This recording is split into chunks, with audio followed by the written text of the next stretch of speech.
All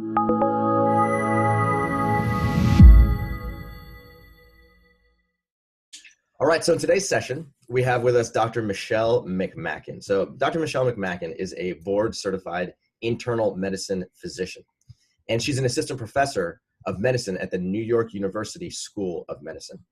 She's an honors graduate of Yale University and Columbia University College of Physicians and Surgeons.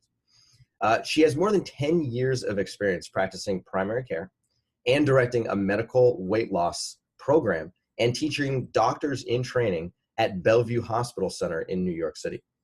She is passionate about plant-based nutrition and has written articles for Forks Over Knives, including one called 7 Things That Happen When You Stop Eating Meat, that as of today has been shared almost 250,000 times.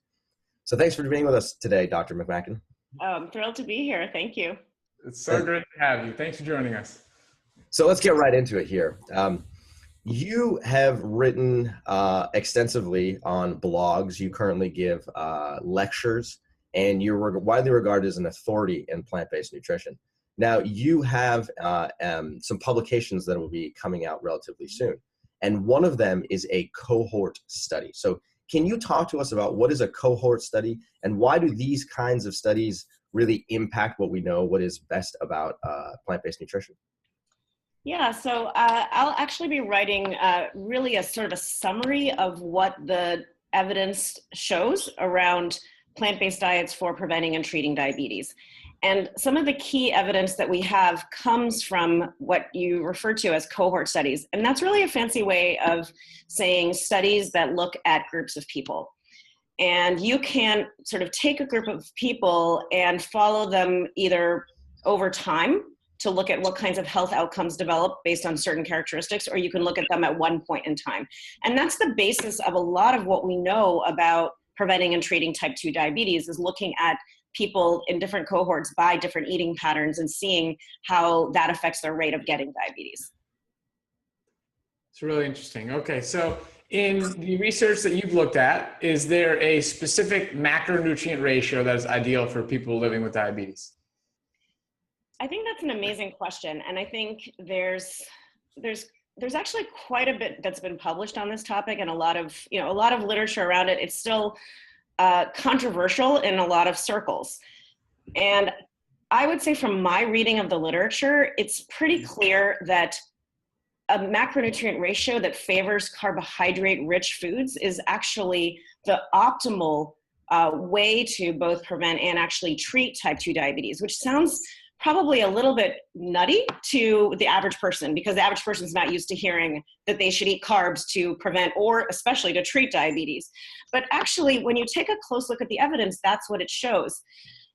Probably even more important than that is where we get our macronutrients from. So macronutrients, again, are carbs, protein, and fat.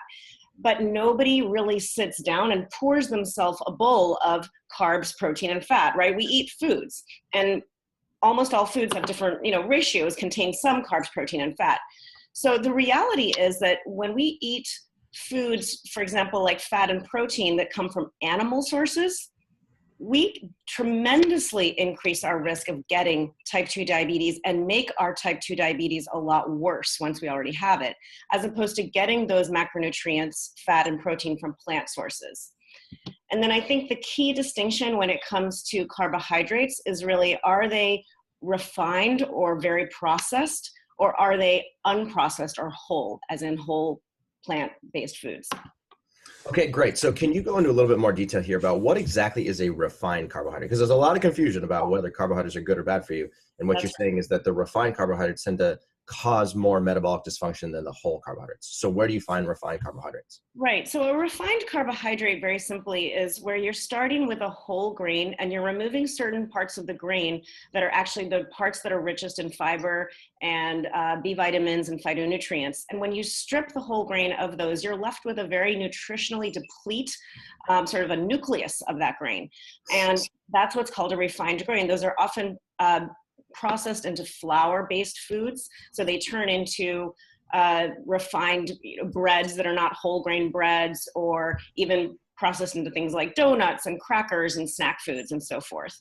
So that's what I mean when I talk about a refined grain. And I would actually include in this category added sugars. So table sugar like sucrose, or high fructose corn syrup, which is added to, of course, a lot of, sweetened beverages, but it's in a lot of hidden places too. I kind of lump all of those together in terms of refined grains and refined carbohydrate rich foods. Okay, great. So then on the flip side now, where would somebody find whole carbohydrates?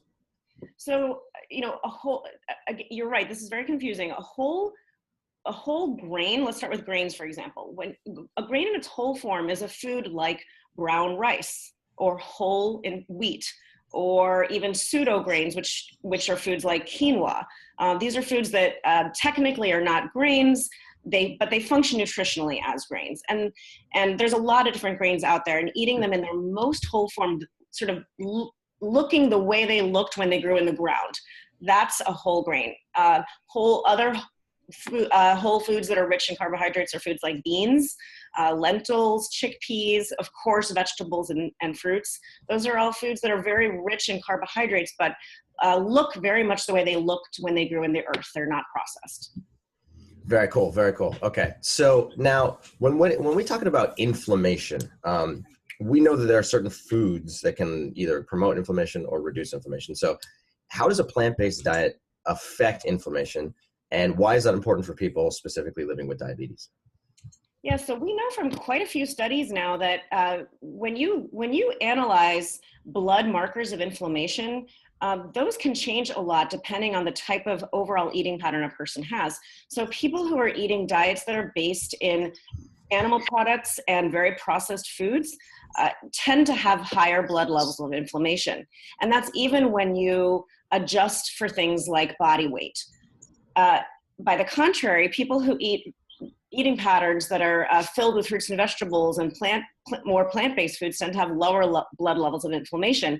And amazingly, when you change your diet, you can actually watch somebody's blood levels of inflammation go down. And actually, in a very short amount of time, I've seen this in my patients over and over.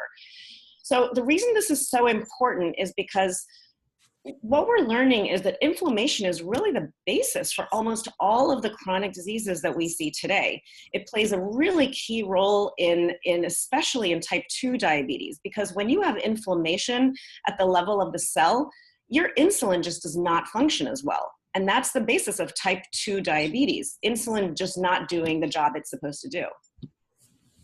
This is great. So you see regularly that when you transition patients to a plant-based diet, that their level of inflammation goes down. So are there specific markers in the blood that one should monitor or watch out for in order to determine whether or not they are inflamed or whether they have a low level of inflammation?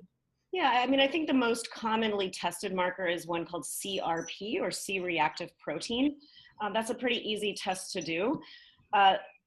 I don't think that necessarily everyone has to get that test, because we know pretty consistently when you decrease animal foods and refined grains in your diet, your CRP tends to go down. But sometimes it can be motivating for people to see just how much benefit they've had from changing their diet. Very cool. Now, the microbiome is this really hot topic right now. It's been around, we're starting to understand as a scientific community about the role of one's microbiome and actually directing, in communicating with tissues all throughout your body. So can you tell us about how a plant-based diet specifically affects an individual's microbiome?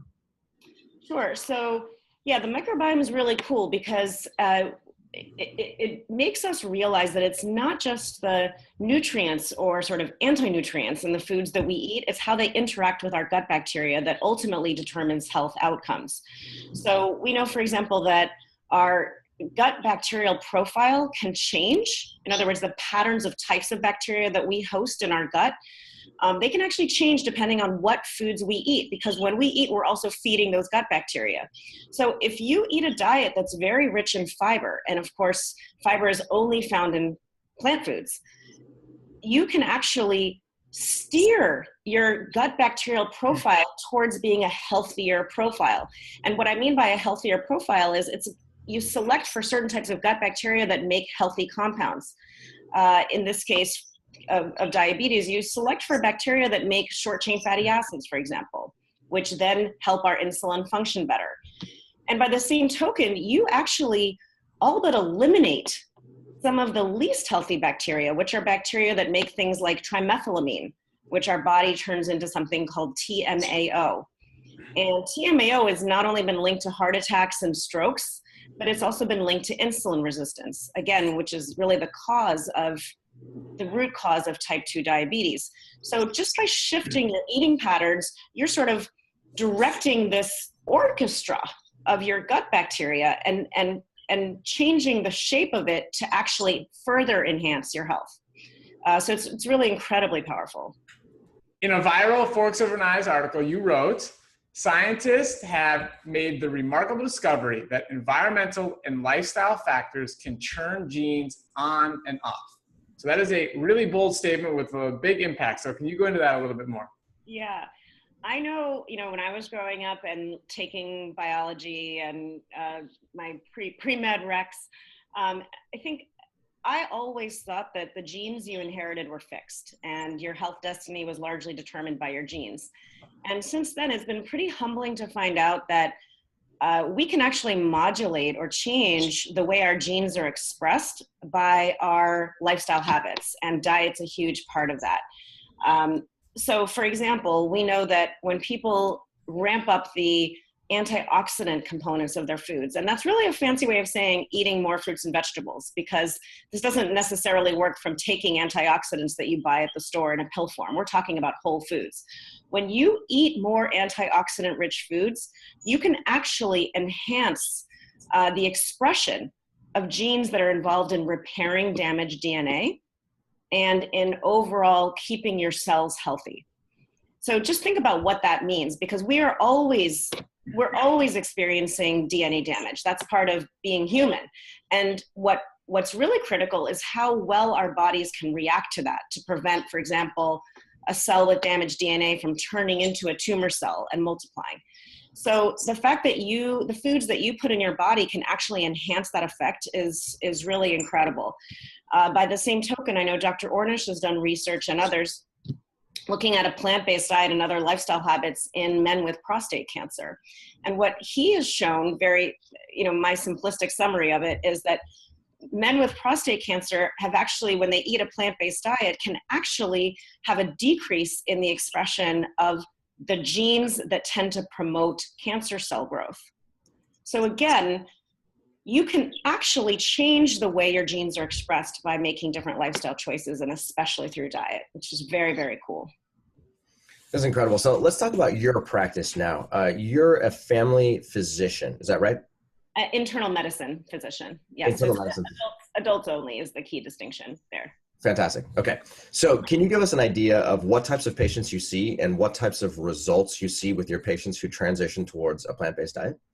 Sure. So I take care of a wide, people from all walks of life and with a wide range of health conditions, but it pretty much mirrors the rates of chronic disease that we have in the United States. So I would say my average patient has heart disease, high blood pressure, high cholesterol, usually carrying some excess weight, either has pre-diabetes or full-on type 2 diabetes.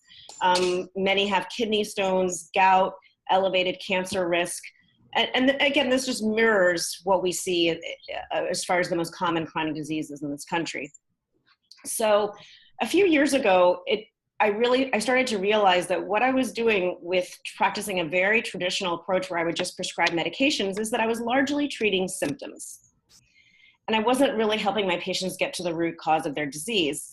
And I've learned through my own study of nutrition and research that when it comes to getting to the root cause of disease, your food is probably the most important determinant, and specifically a plant-based diet is incredibly potent at helping people address the root cause. And there's wide consensus around this. So I started employing that with my patients. I started, the first thing I say to them when I walk in is not, what medications do you take, but what did you eat yesterday? And just not everybody is starting from the same place. certainly in terms of what they eat, but also in terms of their readiness to change. So for some people, they're really motivated to work towards changing their diet to get healthier, and other people have barriers and aren't quite ready. But I want to make the point for every single patient that what you eat matters. And so whether they're ready to change on the first visit or maybe it takes 10 visits, I'm there to support them, and I'm there to guide them as to what is the healthiest way to change your diet. Great. And then when you are able to help convince a patient that, maybe eating a plant-based diet is a healthier approach, once they start to make those changes to their diets, what's the typical course of change that you see? Is there a rapid progression towards an improved state of health, or does it take a long time? Can you kind of give us some insight there? Yeah, sure. So my experience has been that, how quickly people get better is completely parallel to how quickly they change their diet. So for people who are really ready to go all out and transition to a fully whole foods plant-based diet in a number of weeks, for example, like in the course of two to 4 weeks, they can come off sometimes all of their medications very, very quickly, depending on, how long they've had different diseases, chronic diseases. And for people who are not ready to make changes that quickly, I tell them that's okay too, as long as you don't stall out. Keep moving along the continuum, and people see proportional benefits. So even if they're not ready to give up, say, one particular animal product, I tell them that doesn't mean you shouldn't start changing. Do what you can in the situation that you're in, and you'll see the benefits accordingly. So really everybody can access this, but you do see, I have seen the biggest benefits in people that go all out. And it's really, really rewarding, obviously for the patient, but from the selfish perspective, it's rewarding for me. And it really speaks to why I went to medical school in the first place. As you can imagine, it's actually helping people get better. So if a patient decides to go all out and they do everything you ask them to do, is it possible for them to reverse diabetic neuropathy? So I'll answer that in terms of the studies that are out there. And there are definitely studies looking at this very question where people are asked to follow a fully plant-based diet. And I haven't seen any drug or any other dietary pattern that can do for diabetic neuropathy what a plant-based diet has been shown to do. And that is dramatically reduce painful symptoms within a matter of weeks. There's been nothing else like it out there. And the great thing about a plant-based diet for type 2 diabetes, which I've seen quite a bit, is it actually is one-stop shopping. So all of the common complications of type 2 diabetes and even type 1, so cardiovascular disease, kidney disease, diabetic neuropathy or nerve pain, all of these things get better with a plant-based diet, not to mention you're lowering your cancer risk and a number of other chronic disease risks at the same time. So there's really there can't be an argument with it because it's very effective globally for all of the complications as well as the disease process itself. Yeah, really powerful. So, okay. So just in this short talk here, you've laid out how much information exists to show, hey, this is a good way to go. I'm sure you can tell your patients what your other patients have experienced. But in general, what is the biggest obstacle for people to apply this and actually do it? They've given the information, they've seen other success stories. What's the challenge to get a larger group of people to start making these changes? Yeah, I think,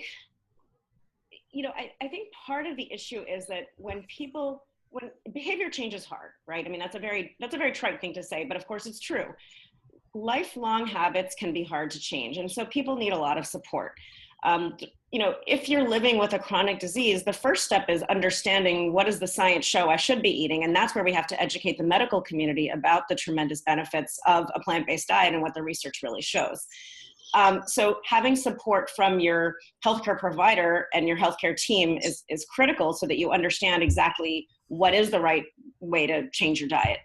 But beyond that, people struggle with issues around, well, my family doesn't want to eat this way, or this perception that maybe, there's a financial issue with changing the way you eat, which I talk about all the time with my patients. It seems to be a bit of a myth. And with social situations. And so I think at the beginning, people say that they feel like they're swimming upstream because the messaging in society doesn't support huge dietary changes like this. But when people do have support, and there's a lot of support sources out there, the benefits happen so quickly that it actually keeps a lot of people anchored in that change and helps them keep going because they feel so much better and they're coming off of medications and so forth. So I think we're living in an age, obviously, where we can access social media support, community groups, online challenges. Of course, there's all kinds of books out there on how to transition. There's even online health coaching and so forth. There's so many resources for people. And that's the real beauty, especially if you can't find them in person in your own life.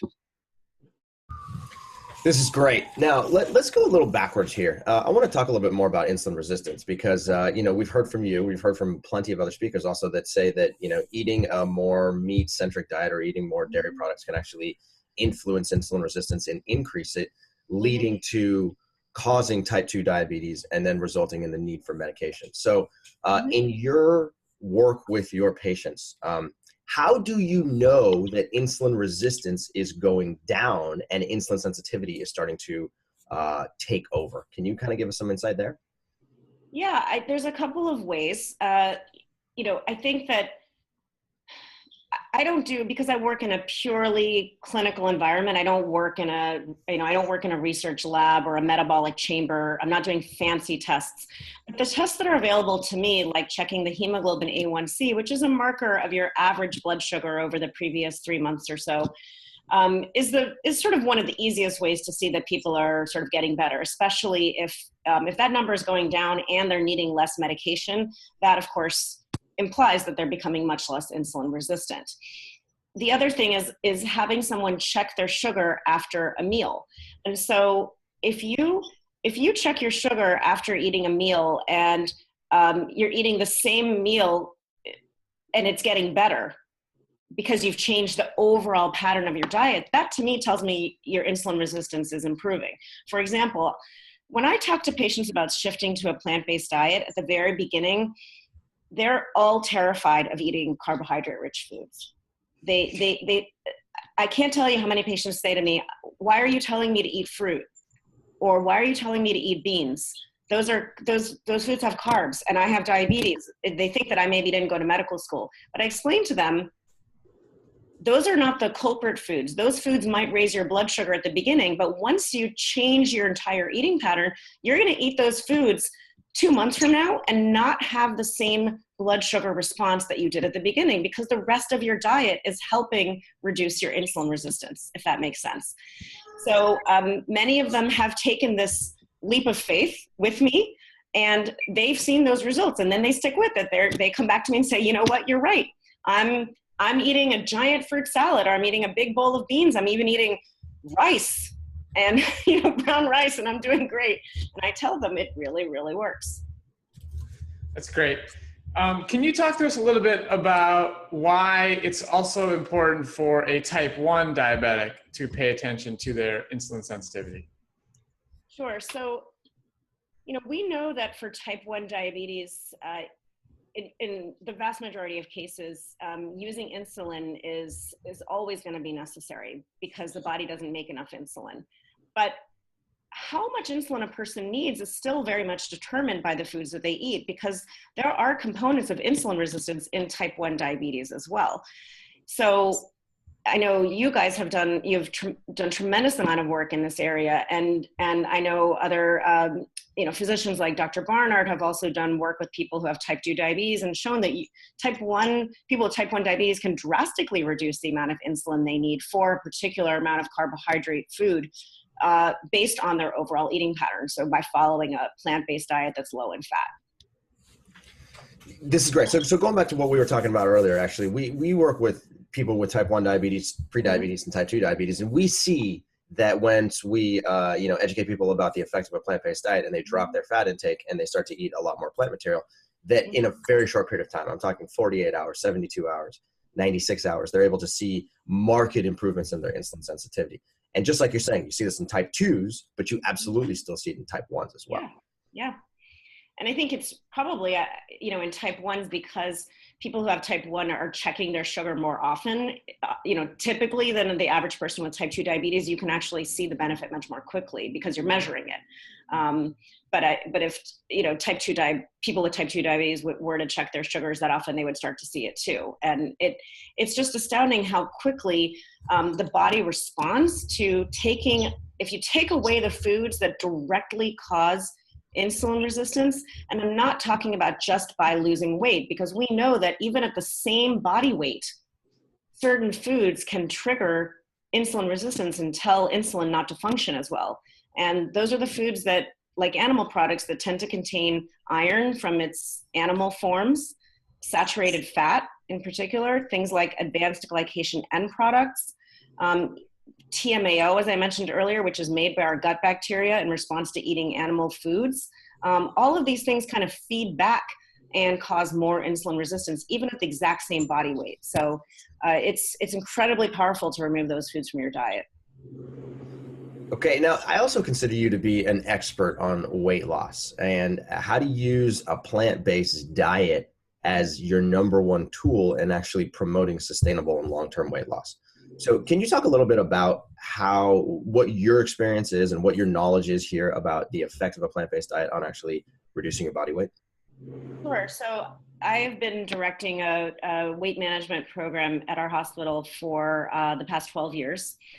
And sort of like with diabetes, when you tell people to eat more fruit or more beans or more brown rice, they think you're a little nuts when they're trying to lose weight. They've never heard anyone say that before. Everyone knows they're probably supposed to eat some vegetables, but they're never told eat more potatoes to lose weight. So they really think that's a little nutty. And again, I have to ask people to sort of take a leap of faith in me and in this advice. And when people do that, it really, really works. And it's an evidence-based approach. It's not something I came up with myself. There's so much evidence out there. I feel very strong in advising this way of eating. And the really cool thing about it to me is that the evidence shows that people don't have to measure portions or count calories to lose weight eating this way. And to me, that's one of the most terrible things to have to ask someone to do, frankly, to count calories and measure portions. I prefer to ask people to, eat with abundance. Just choose healthy foods. So don't eat small portions of foods that are very disease promoting. Instead, eat large portions of foods that promote health. And so again, when people do that, they tend to lose weight without feeling hungry. They actually have higher energy levels. And of course, it dominates over every other eating pattern in terms of reducing cardiovascular risk, cancer risk, and other health risks. So it's very, very cool. This is great. Okay, so let's bring this conversation now full circle, because we talked about insulin resistance, we talked about type 1 diabetes, type 2 diabetes, talking about weight loss. So what is the specific connection between insulin resistance and weight gain? Is there a strong connection between the two of those variables? There's a very strong connection. And so the idea is this: when you're carrying excess body weight, excess fat on your body, that fat deposits not only under your skin, but it also tends to deposit in the organs, namely the liver and in your muscles. And when fat deposits in those organs, those two organs are critical for your insulin function. So you tend to get more resistant to insulin. Insulin doesn't work very well when people have extra fat in their liver and their muscles. However, some people can have what looks to be, by the scale, is a healthy body weight, but for whatever reason, they tend to store fat in the liver and muscle, and they too can get very insulin resistant.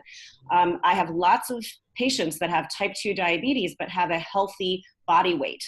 And so again, it's very powerful to change the way you eat, because that reduces the amount of stress inside the cells and helps your insulin function better. Let's go one step further. Let's talk about the connection between insulin resistance and heart disease, because Cyrus and I, we talk about this a lot. Part of the reason of why it's a big deal for type 1 diabetics. And hey, what's the number one killer of a type 1 diabetic? If you're taking a lot of insulin, and so maybe you can talk about that. Sure.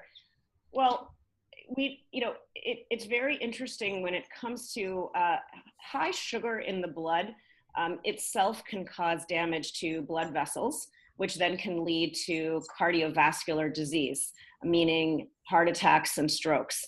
But the very same things that cause insulin resistance tend to be the same things that cause heart disease. So you can actually look upstream of the high sugar problem and see that these two conditions really have the same root.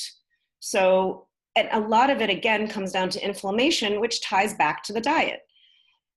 I keep coming back to the fact that diet is the biggest predictor of chronic disease death. We know that. It's actually responsible for more chronic disease deaths than smoking.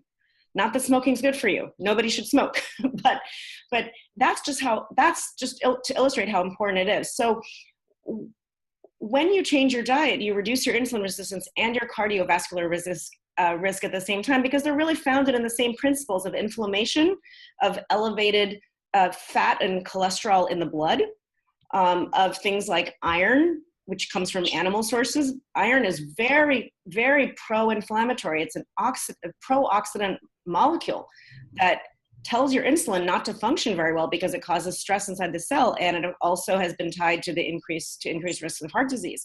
So again, it all kind of comes together. It's all connected, and the root of it is diet.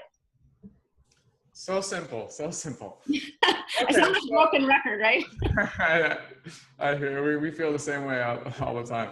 So can you, in summary, just wrap it up? Like, let's talk about what specific foods, what diet, what things does a person living with diabetes need to do to get the best results and reverse insulin resistance? Sure. I think the best things to do are the following.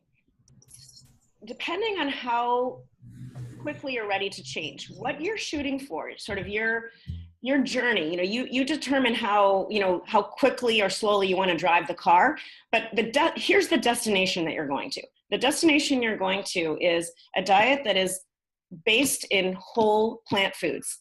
And to demystify that, again, what that means is eating grains ideally in their most intact form. So brown rice, whole wheat, oats, simple foods like that, nothing fancy.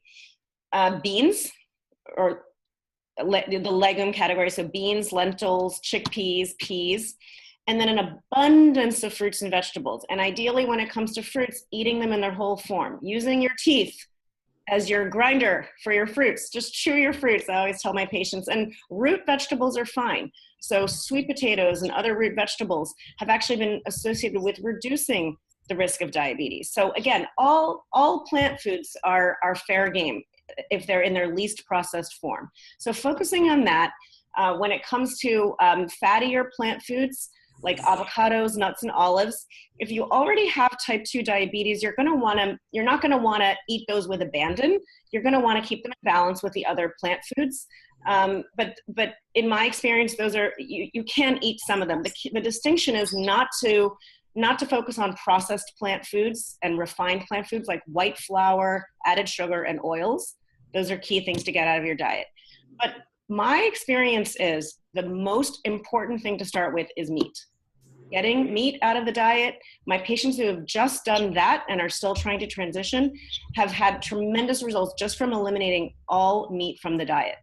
And going all the way, eliminating eggs and dairy products as well, can dramatically reduce your cardiovascular risk as well as other risks as well, and improve diabetes. So it's plants. Now, one thing that some of people tell us all the time, they say, listen, I'm not going to become a vegan. I don't want to become a vegan. I don't want to become a vegetarian, right? And they make the assumption that there's only two ways to do it. Either you eat meat or you don't eat meat, and there's no middle ground, right? So is it true that somebody has to eliminate all dairy, all cheese, all eggs, all meat in order to start experiencing the benefits of insulin sensitivity? Absolutely not. As I said, I've had many patients where what they've done is they've cut back dramatically on meat, so that meat is no longer the center of their plate, or meat is just something that they eat on a special occasion, or they might eat meat once a week. We know that we know, especially from the Adventist population, which has had a lot of studies looking at that, that group of people, we know that with every reduction in animal products in the diet, there's a stepwise reduction in diabetes risk. So even if you don't go all the way, if you go from being an omnivore to a semi-vegetarian, that's a benefit. If you go from being a semi-vegetarian to a lacto-ovo-vegetarian, so you're still eating eggs and cheese, that's a benefit.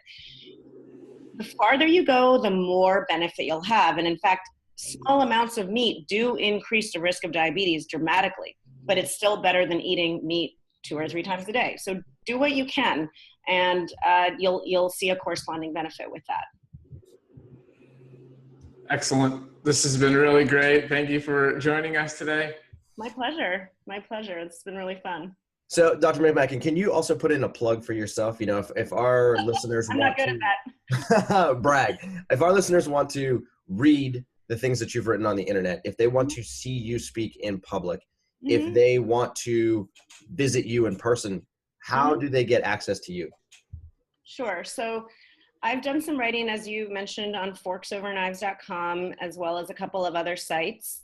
And I would say that for my clinical practice, I'm at NYU School of Medicine, and my practice is at Bellevue Hospital in New York City. And I also have a program that I'm launching called Food as Medicine, New York City. So if you're in the New York area, if you go to foodasmedicinenyc.com, you can stay tuned for future dates. We're doing mini immersion programs in transitioning to plant-based diets. This is great. Can I officially consider myself a groupie of yours? Because I love the way you communicate. It's fantastic. Thank you. This has been really fun.